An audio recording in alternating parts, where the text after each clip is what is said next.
Hello, long time no see. About 1.5 years ago, I did some work on my Boba Fett costume.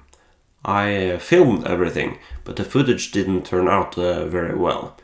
And I also discovered that I had made a mistake. So I kind of gave up halfway through the editing.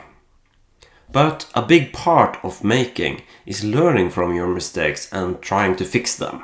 So I've decided to pick up where I left off and finish this video and provide you a new narration. So take it away, past self. It's been a while since I've done one of these costume videos, but I thought it was time to get back at it. First, I've taken a closer look at my YouTube analytics and noticed that most of the people who watches these costume videos are not registered with the Norwegian language. So I thought I'd do this video in English for the first time. English is not my main language, so excuse my many pauses. With that out of the way, let's get to it. So a costume is never completely done. You constantly have to change things, adapt to your age.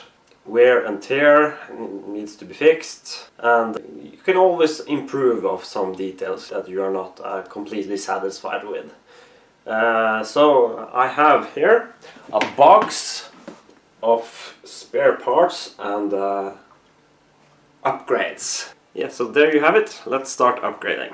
Here we have the gauntlet. On the front of the gauntlet there's supposed to be a slot cut with a hole for a light.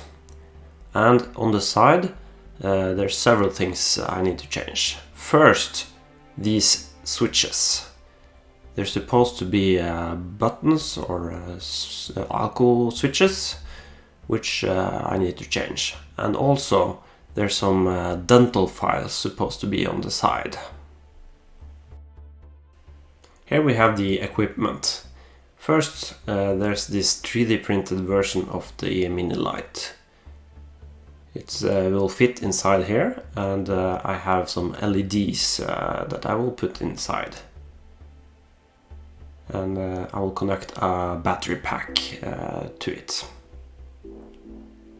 This battery pack has a switch, so I can operate it from the outside. Now, this one is meant for 2 batteries, but I only need 1.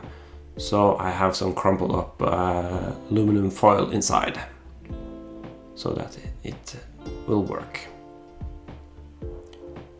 I also got some 3D printed version of the dental files painted in the correct colors. And finally, the alco switches. These are the accurate kind. And one of those is actually working. It's connected to a transmitter and a battery pack. And this transmitter will operate my helmet stock. So time to put everything inside. Okay, so I'm ready to solder. I have this gas-powered soldering iron, which I'm terrified of. So this is nerve-wracking. Yeah, so that went well. I have soldered the LED light to these wires and glued it inside of the replica. And I have used some gaffer's tape on the top, like we see in the movie. And finally some Velcro to attach it inside my gauntlet. That's the light. I've disassembled the whipcord housing to take a closer look at the dental files, but I can't find any attachment method. So it seems that they are sculpted right into the piece, and I need to remove them somehow. I think I just will use pliers or something like that. Yeah, they came right off, but there's still a bit left on the piece, which I need to file away. I thought I would use some non-sticky painter's tape to glue onto the piece to protect the paint job. And then I will use some files and file away. So let's see if that works. Well, that went well.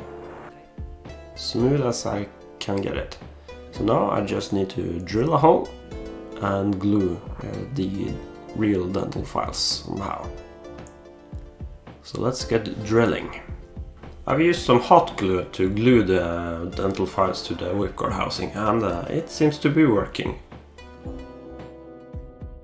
Next up, the Alco switches. These are glued in place with what I believe is hot glue, so it should be removable with some isopropyl alcohol. Yep, it came right off, and I can just pop it right through this hole. There we go. All done. We will now reach my mistake in this video. I was checking out the reference photo when I noticed something about the Alco switches. They have nuts attached on the outside. In this video I will attach mine with glue nuts on the inside, but that's not the accurate way. I have since fixed this, but be aware that what you will now see is a mistake. I need some way to attach the Alco switches, and I've experimented with a piece of plastics, and I think this will work if glued inside. I just need a bit thicker material here. So I will take this piece of ABS plastic, cut it into pieces and glue a stack of them together. There we go, gluing. I just need to file them down now and drill a hole. Here we go. I have smoothed the edges so that it won't cut my skin and fit better inside the gauntlet. So on to installing. I use E6000 when I glue things. It makes a strong bond and it dries completely clear, but it takes about 24 hours to dry. So here I have placed my Alco switches into the gauntlet with some tape and some strong earth magnets.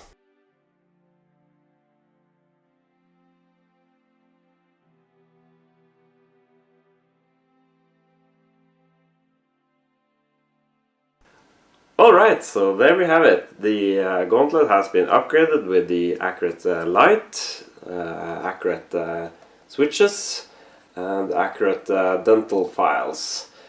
Yeah, so this one is almost complete. I just need to paint the tips of these switches and also the switch for the Everready mini light. It should be brown here instead of black. So on to the next project.